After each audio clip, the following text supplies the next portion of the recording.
Bom dia, queridos irmãos e irmãs. Bem-vindos à nossa classe da Escola Bíblica Dominical desta manhã. Nós estamos iniciando um novo trimestre de estudos da Palavra de Deus e esse trimestre contempla o livro do profeta Isaías. Os meses de outubro, novembro e dezembro são os 3 últimos meses do ano, o último trimestre, culminando então com o Natal. E o profeta Isaías é o profeta que melhor representa este período do Natal no Antigo Testamento. Ele e Miqueias, que são contemporâneos, inclusive, são os profetas que mais proclamam a vinda do Messias. A primeira profecia contundente de Isaías é a respeito da virgem que conceberá e dará à luz um filho. Então, esta profecia, que é citada depois no Novo Testamento por Mateus, é então da autoria de Isaías. Então, ele é o profeta natalino do Antigo Testamento. Então, bem-vindos. Vamos procurar nesse trimestre aprofundar nosso conhecimento da vida, da mensagem e das circunstâncias que Israel viveu no período do profeta Isaías. Muito bem. O profeta Isaías, ele foi considerado um dos profetas maiores, juntamente com Jeremias e Ezequiel. Então, Isaías, ele viveu num período muito decisivo para a nação de Israel. Lembremos que Israel estava agora dividido. Então nós temos o reino de Samaria e o reino de Judá. Então Isaías é um profeta que nasceu e exerceu seu ministério no reino de Judá. Ele era de Jerusalém, então ele conviveu intimamente com todos os reis daquele período em que ele profetizou. Então vamos ver aqui algumas coisas sobre este profeta, como assim um estudo introdutório para que as lições seguintes possam aproveitar da mensagem e da personalidade desse profeta e nós possamos, como crentes em Cristo Jesus, aperfeiçoar a nossa fé, firmar a nossa fé, nós possamos compreender o que é profecia e como que Deus ele fala através dos profetas numa direção futura e com muita segurança. As profecias são seguras, as profecias são verdadeiras, as profecias proclamam o que Deus fará. No caso da maior parte das profecias do Antigo Testamento, daquilo que Deus faria e que se cumpriu integralmente e com toda confiabilidade no Novo Testamento. O Novo Testamento é então o palco do cumprimento das profecias centenárias do Antigo Testamento. Uma maravilha quando nós podemos observar este processo de promessa e cumprimento. Uma maravilha ver Deus ao longo dos séculos conservando a fidelidade dele às suas promessas e depois fazendo estas profecias se cumprirem de forma perfeita. É o nosso Deus. É nisto que nós cremos. É a verdadeira palavra de Deus que jamais passa. É a palavra que permanece para sempre, como diz o profeta Isaías. Muito bem. A lição de hoje, a lição número 1, é uma lição cujo título é O Profeta Isaías, seu ofício, pessoa e contexto. Esta lição, ela procura fazer a apresentação, então, do ministério do profeta Isaías. A lição está dividida em algumas partes que eu passo agora a mencionar. O ofício profético, a pessoa do profeta Isaías, o contexto do profeta Isaías, estão aqui estas informações, a mensagem que permanece e considerações finais. Então, é um estudo introdutório. Para este momento, nós citamos, então, o texto de Isaías, capítulo 6, versículo 5. Este texto, ele indica o momento da chamada do profeta Isaías. Vamos ler este texto do capítulo 6, alguns versículos. Depois nós faremos outras considerações de caráter mais histórico e introdutório ao profeta Isaías. Diz o texto no capítulo 6 do profeta Isaías: no ano em que morreu o rei Uzias, eu vi ao Senhor assentado sobre um alto e sublime trono, e o seu séquito enchia o templo. Os serafins estavam acima dele, cada um tinha 6 asas, com 2 cobriam seus rostos, e com 2 cobriam seus pés, e com 2 voavam.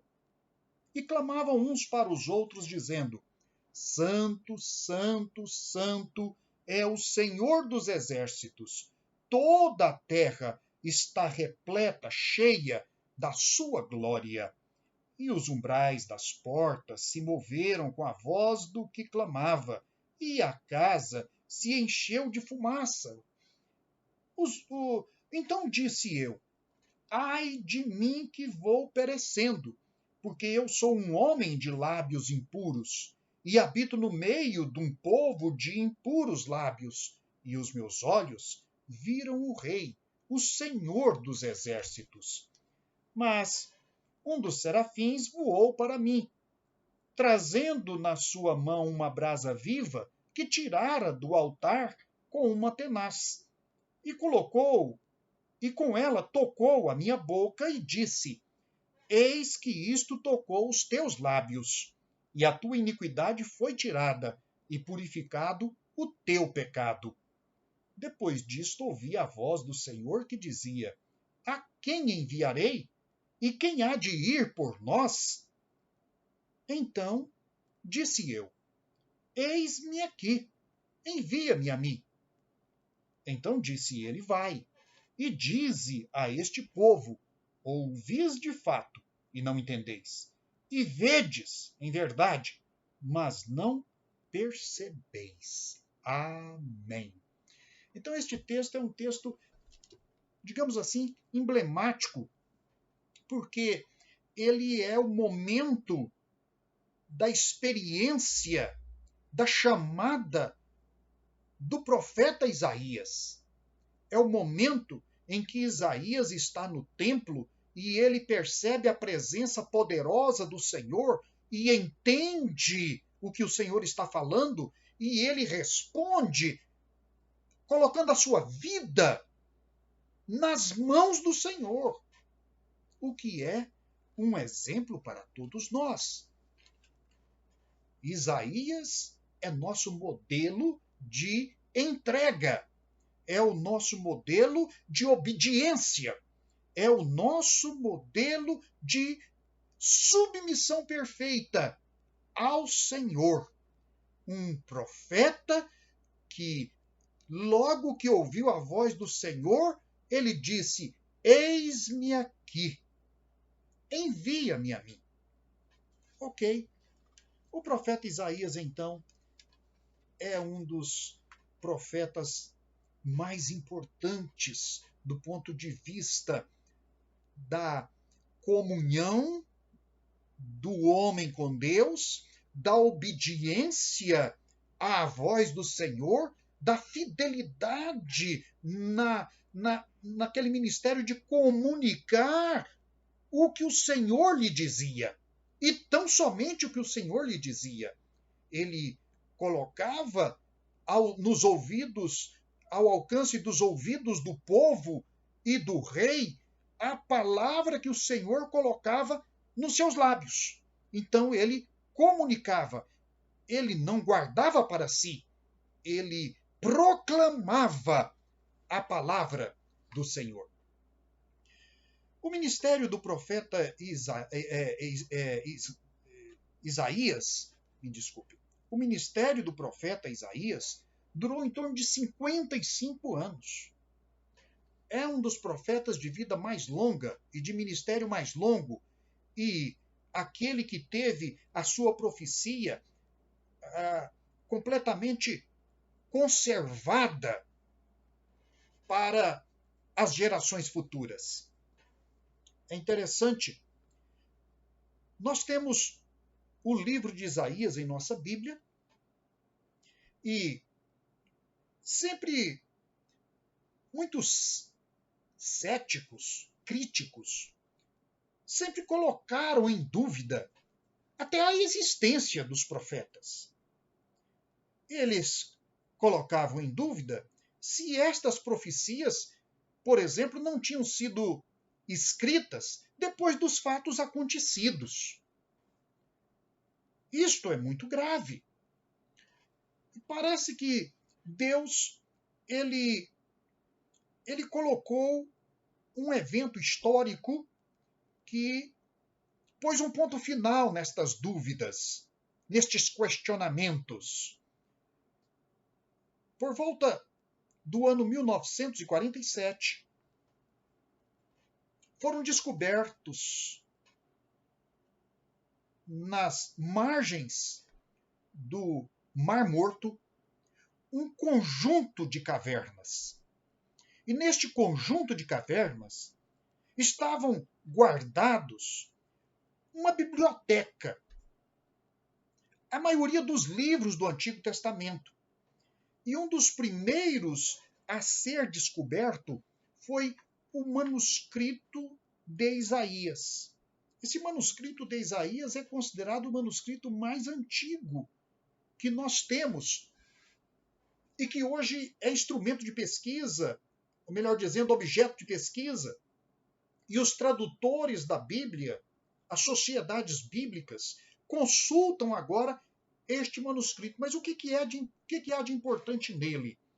Ele é intitulado o manuscrito número 1 da caverna número 1 de Qumran, que é o nome da região ali do Mar Morto, que é o manuscrito de Isaías. Este manuscrito de Isaías, ele tem uma data aproximada entre 125 e 100 antes de Cristo. Olha que preciosidade, não é? Que preciosidade. Um manuscrito que veio como um milagre de Deus para atestar a veracidade do que nós temos em nossa Bíblia. Então, quando os estudiosos compararam o conteúdo desse rolo escrito, encontrado na caverna do Mar Morto, com as traduções nossas de hoje, eles tiveram uma grande descoberta. O livro de hoje é tão fiel quanto a cópia de mais de 120 anos antes de Cristo. Ou seja, todas as citações do profeta Isaías contidas no Novo Testamento não são produto da imaginação. Eles são a cópia fiel daquilo que vem já desde os dias do profeta Isaías, mas que esta cópia de pelo menos 125 anos antes de Cristo confirma literalmente. Ou seja, os evangelhos, eles são absolutamente verdadeiros do ponto de vista da profecia e do ponto de vista da fidelidade, da literalidade, que equivale exatamente aquilo que estava escrito no rolo, no manuscrito do profeta Isaías. Há um outro fato interessante. Em maio de 2018, uma arqueóloga que trabalha num sítio arqueológico dentro da cidade de Jerusalém, entre aquilo que foi o templo e o palácio do rei Davi.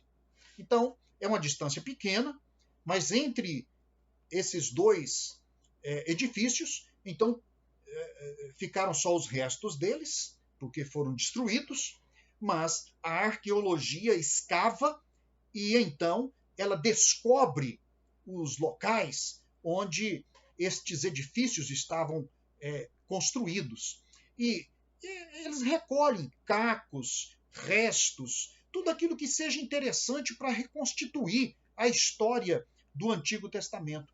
E em 2018, eles descobriram duas coisas sensacionais ali.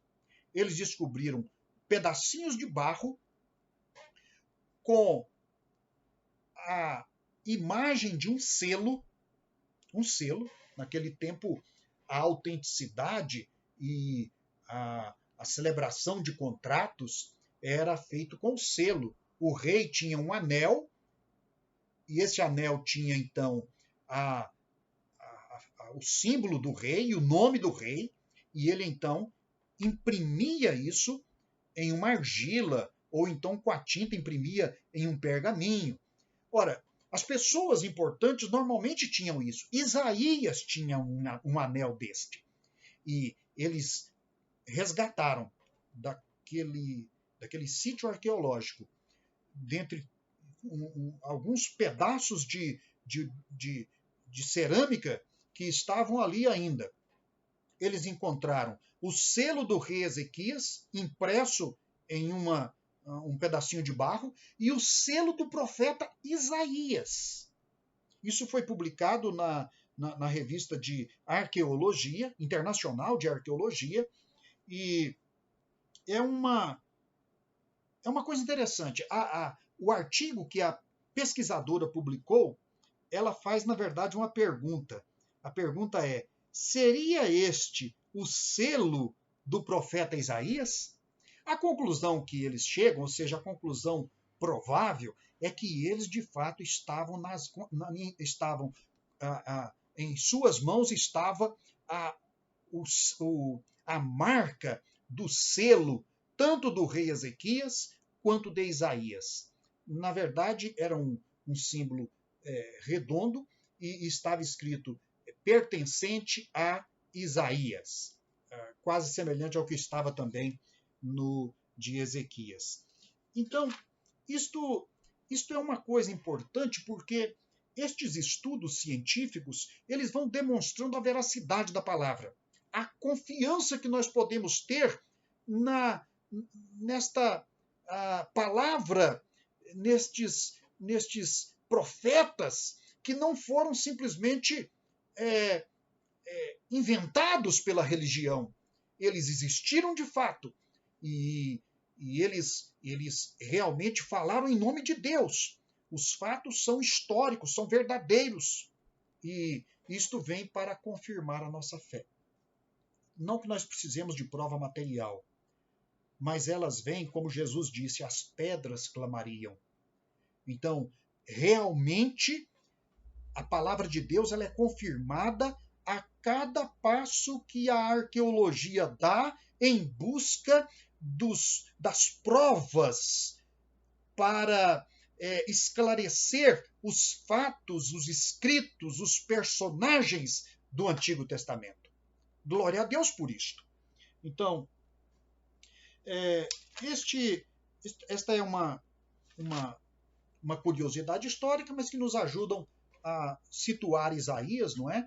E o rei Ezequias foi o último rei do período da profecia de Isaías. O capítulo 39 de Isaías encerra exatamente naquele momento quando Isaías está dando uma assistência pastoral a Ezequias. Ele acompanha Ezequias até a morte de Ezequias. Ele aconselha, ele ora com Ezequias, ele exorta, ele dá ânimo, ele acompanha pastoralmente o rei Ezequias, até o momento quando o rei Ezequias ele é ameaçado pelo rei da Assíria, e Isaías está do lado dele, estimula ele a confiar em Deus, o Senhor dos Exércitos, e Deus livra Jerusalém das mãos de Senaqueribe, como prometera. E Ezequias viu aquele grande milagre que Isaías tinha dito para ele que Deus faria, e viu então o cumprimento daquela profecia logo nos seus dias. A palavra de Deus se cumprindo e Deus tomando nas suas mãos a luta em favor do seu povo, honrando a sua palavra, honrando as suas promessas. Deus é o guarda fiel de Israel, não é? Pois bem, o livro de Isaías pode ser dividido como está aí no quadro, não é? Aí no quadro nós temos então, primeiramente, o diagnóstico da vida do povo de Israel. Do capítulo 1 até o capítulo 5, nós vamos encontrar um diagnóstico. É quase que, vamos dizer assim, um diagnóstico médico. Porque, na verdade, a conclusão deste primeiro momento profético de Isaías é que o corpo todo da nação, o corpo todo de Judá, está moral e espiritualmente doente. No capítulo 1, versículos 5 e 6, ele diz, olha, a cabeça está doente, o coração está doente, da planta dos pés ao alto da cabeça, o corpo está doente, está podre, os ossos estão apodrecidos. É claro que ele está falando aqui da vida espiritual daquele povo. É claro que isso também trazia enfermidades físicas, sem dúvida nenhuma, pestes.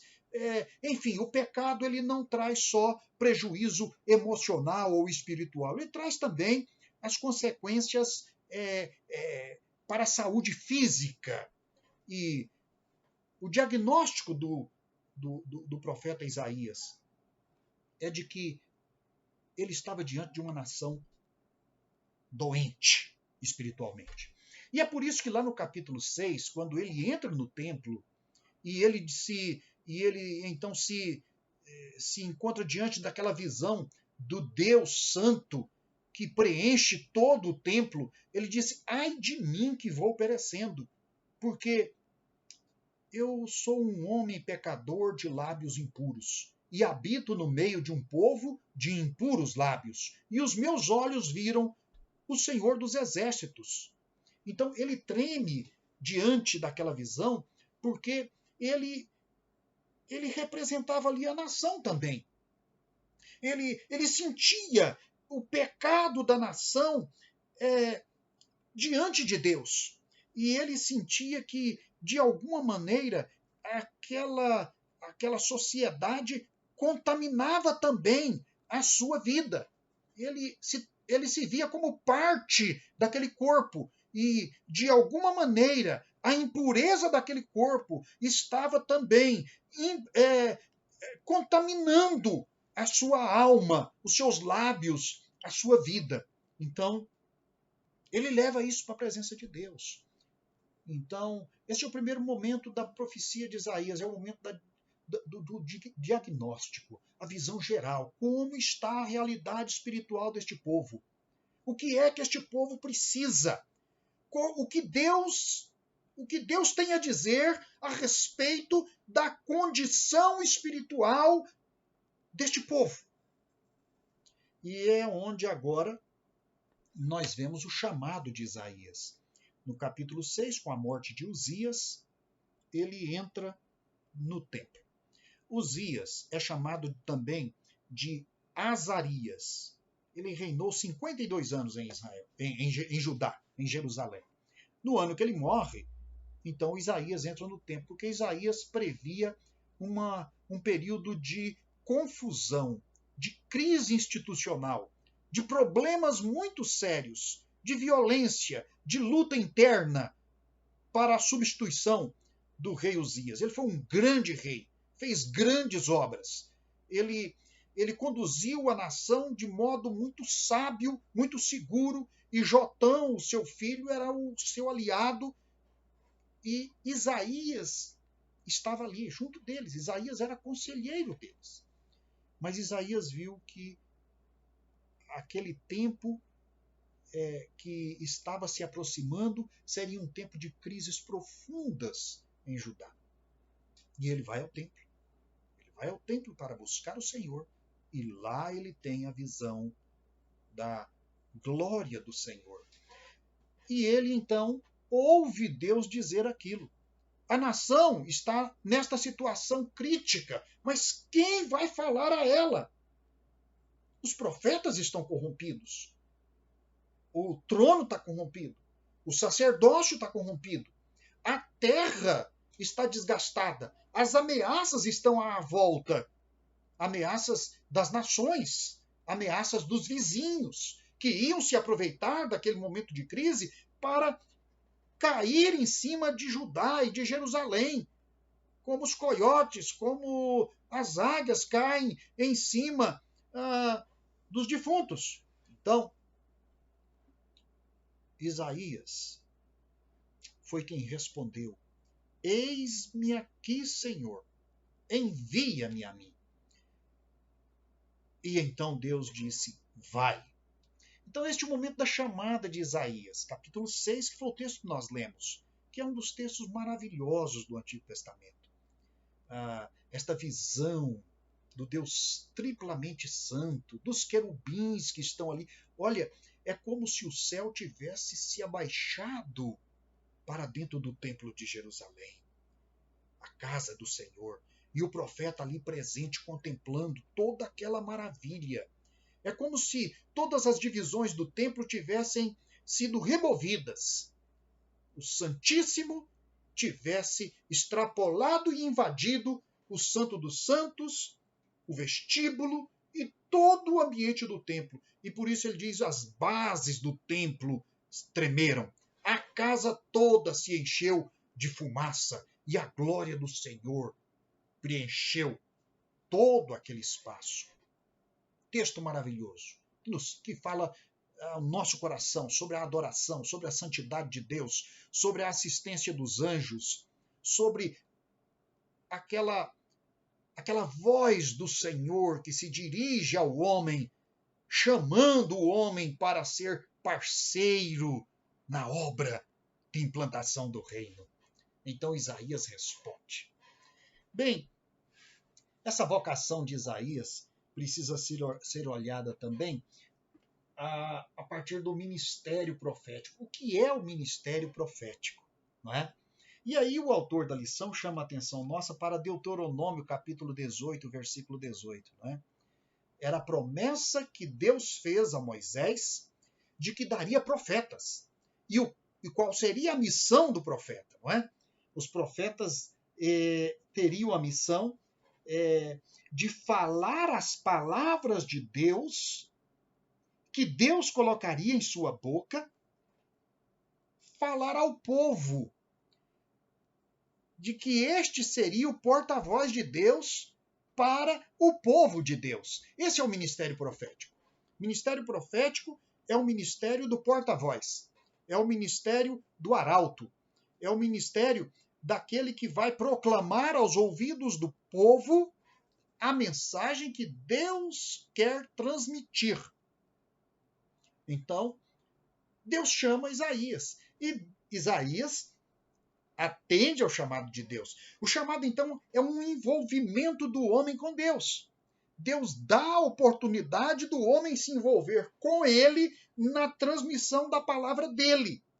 É um privilégio sem limite, né? É um privilégio esplêndido, é um privilégio maravilhoso quando Deus convoca o homem ou a mulher para juntar-se a ele, ouvi-lo e transmitir com fidelidade a mensagem que ele quer que chegue ao coração do homem.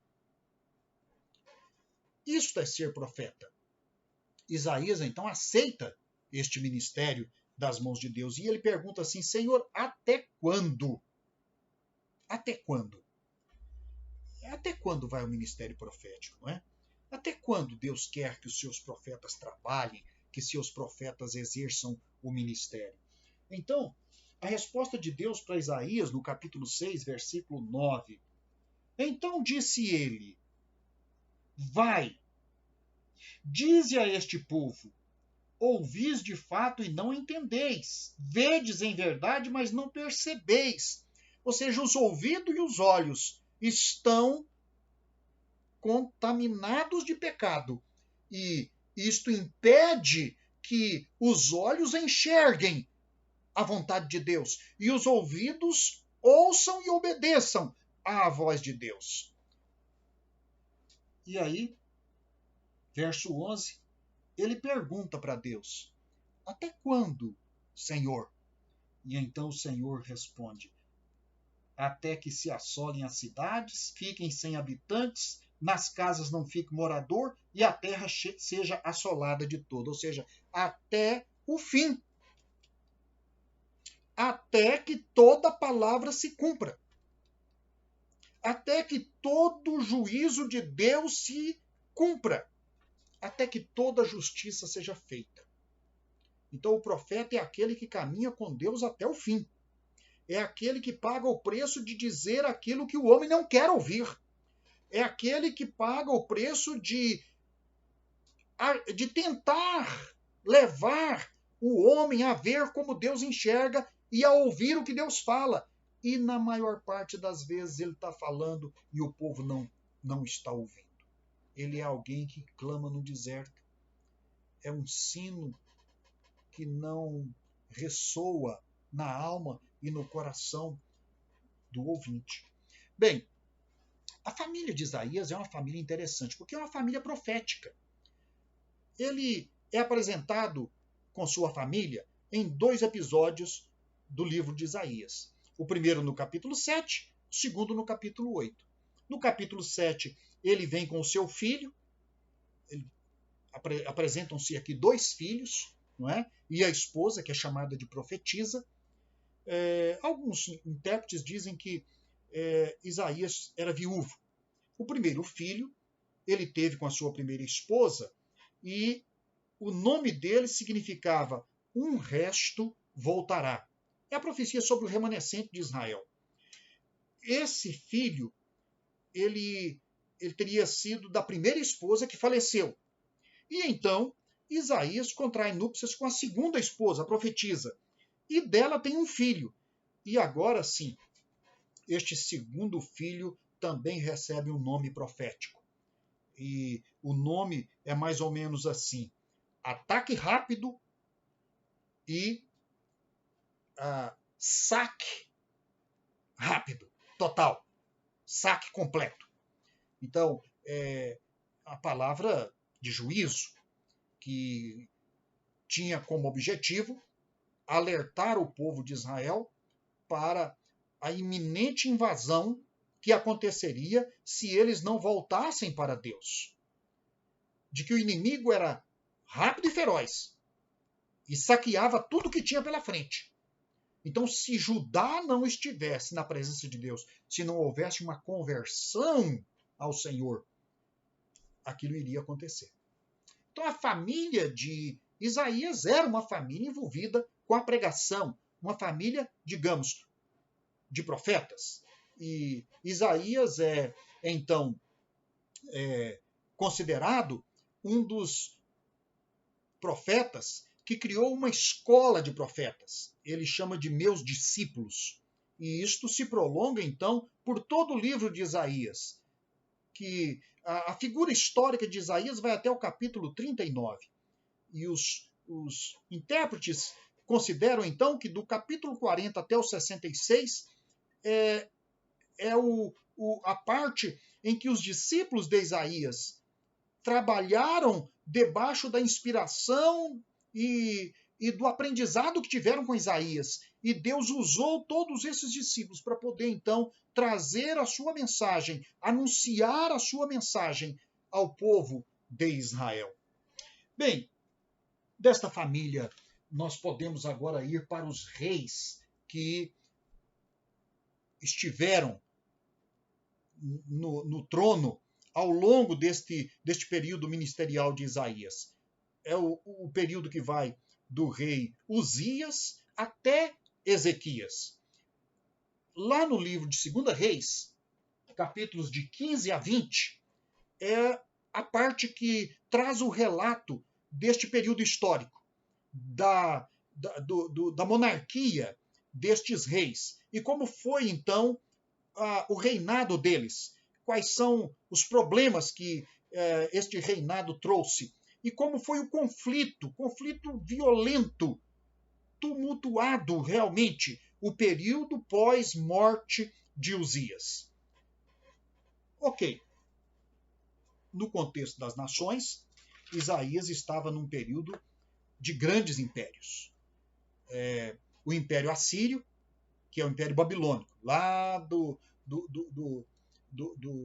começo da história bíblica, de onde vem Abraão, lá então de Ur dos Caldeus, lá da confluência do rio Tigre e Eufrates, o vale do rio Tigre e Eufrates, das grandes civilizações.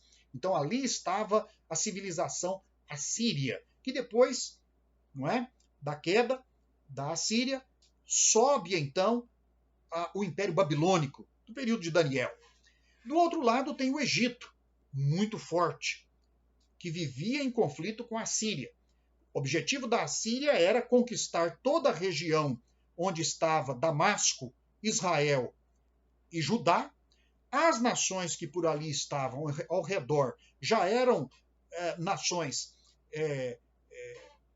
sob o controle da Assíria, para poder então a Assíria descer com liberdade para conquistar o Egito e a Etiópia, que eram outros dois grandes reinos naquele período. E a Assíria vai fazendo isso.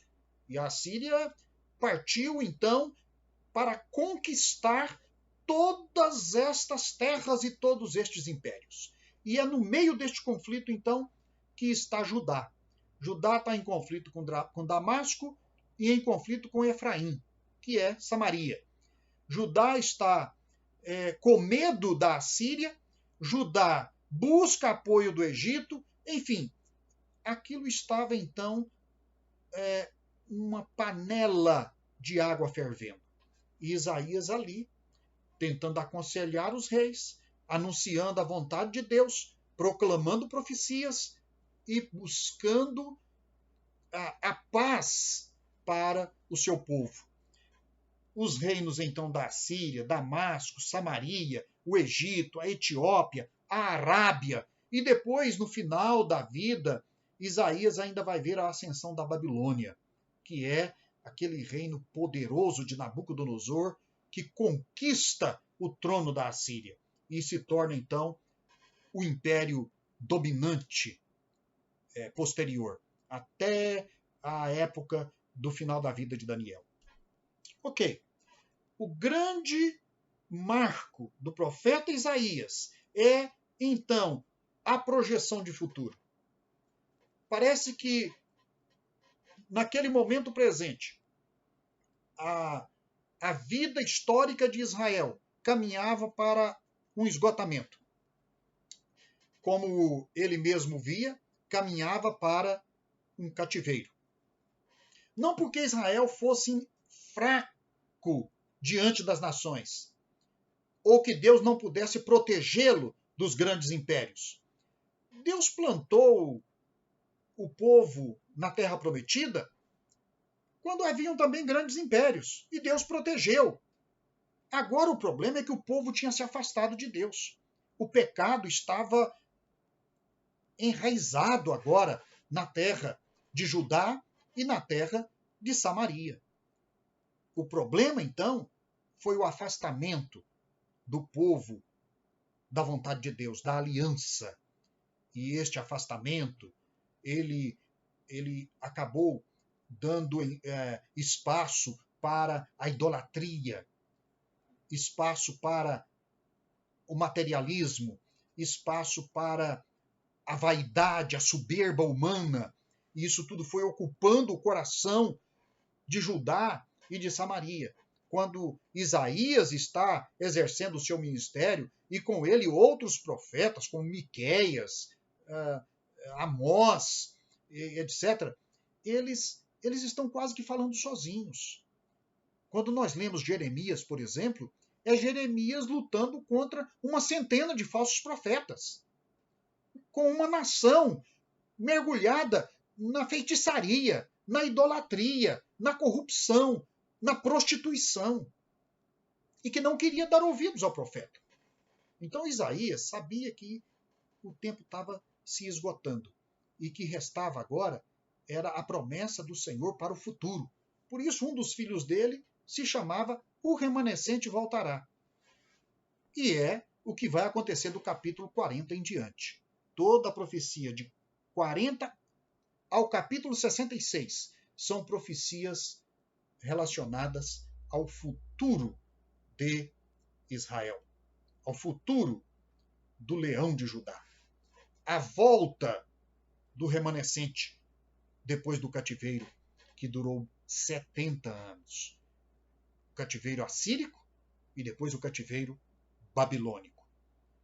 Ok, então nós temos aí um panorama do que foi o profeta Isaías, do seu ministério, da sua vida, das lutas que ele enfrentou, dos desafios, dos reinados que ele acompanhou e da sua visão, que agora, depois do capítulo 6, é cada vez então mais verdadeira a visão de Isaías como sendo a visão que Deus tinha do povo de Israel, a visão que Deus tinha das nações, a visão que Deus tinha do futuro.